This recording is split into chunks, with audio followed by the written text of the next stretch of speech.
117 लिया, बाद में 100 लिया। अगर ये भी फ्री कर दूंगा तो कैसा होगा? कैसा होगा? अच्छा होगा, सचमुच अच्छा होगा। ঠিক হবে এটা? ঠিক আছে, তাহলে আপনারা একটা কাম করতে হবে, এই জিনিসগুলো ফ্রি হয়ে যাবে, কিন্তু তার আগে ইলেকশনতে সবাইকে বিজেপিতে ভোট দিতে হবে। দিবেন কিনা বিজেপিতে ভোট?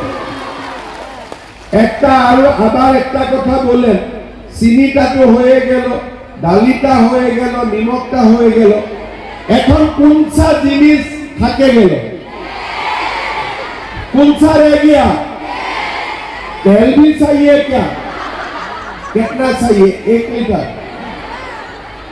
दीदी को तो 2 लीटर चाहिए। तो ये 1 लीटर से शुरू कीजिए, ठीक है?